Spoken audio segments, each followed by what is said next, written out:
Hi అండి, నేను మీ Shilpa Vinay. Welcome to Vincy kitchen.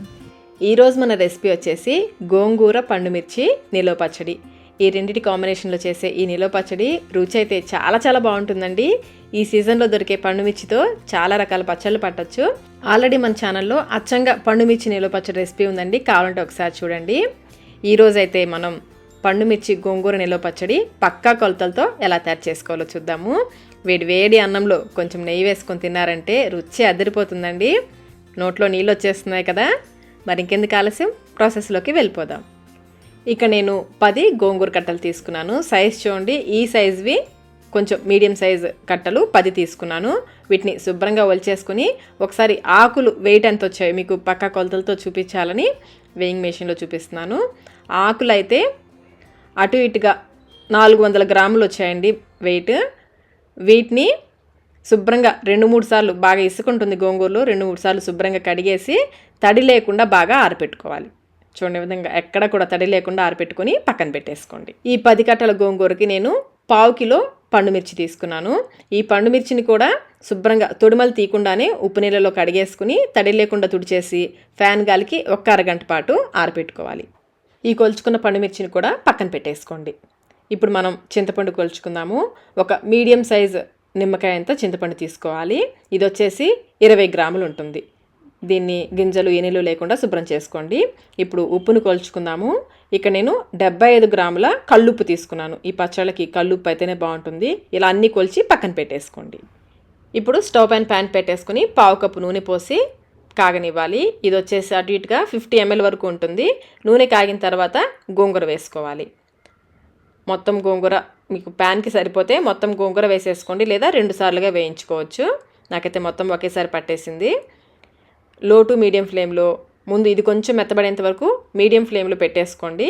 ఆకు పూర్తిగా మెత్తబడిన తర్వాత ఫ్లేమ్ని లోకి అడ్జస్ట్ చేసేసుకుని ఈ ఆకు బాగా సాఫ్ట్గా అయ్యేంత వరకు ఉడికించుకోవాలి. అడుగు పట్టుకోకుండా మధ్యలో ఇలా కలుపుకుంటూ ఉండాలి. చూడండి చక్కగా గోంగూర అంతా మగ్గిపోయింది కదా, ఈ విధంగా వేగితే సరిపోతుంది. ఇప్పుడు స్టవ్ ఆఫ్ చేసేసుకుని ఈ ఆకుని పూర్తిగా చల్లారనివ్వాలి. ఆకు చల్లారేలోపు మనం పచ్చడి మిగతా ప్రాసెస్ చూసుకుందాము. పండు మిర్చిని ఈ విధంగా చూడండి చిన్న ముక్కలుగా కట్ చేసుకుని ఒక గిన్నెలో వేసి పెట్టేసుకోండి.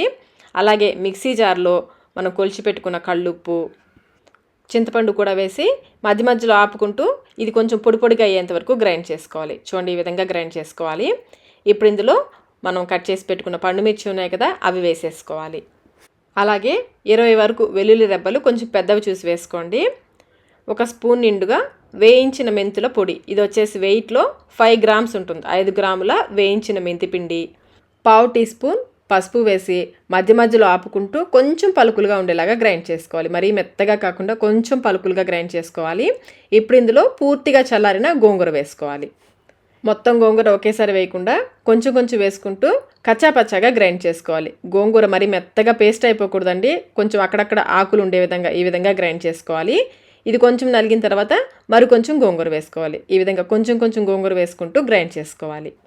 మధ్యలో ఆపుకుంటూ పచ్చడి చూడండి ఈ విధంగా ఉండాలి.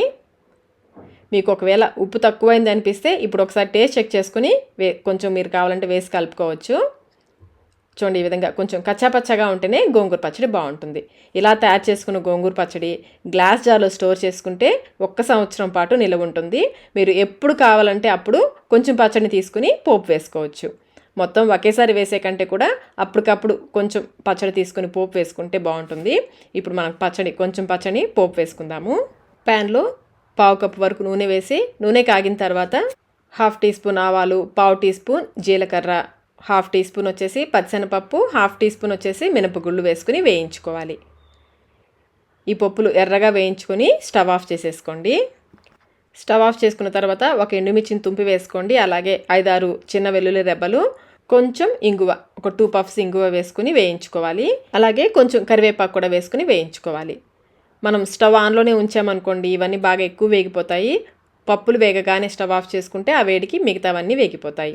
ఇప్పుడు ఇందులో ఒక చిన్న కప్పుడు గోంగూర పచ్చడి వేసుకుని కలుపుకోవాలి. ఇలా పచ్చడి ఎప్పుడు తినాలనిపిస్తే అప్పుడు కొంచెం తీసి పోపు వేసుకుంటే టేస్ట్ బాగుంటుందండి. బాగా ఫ్రెష్గా టేస్టీగా ఉంటుంది పచ్చడి. నూనెలో పచ్చడి ఈ విధంగా బాగా కలిసేలాగా కలుపుకోవాలి.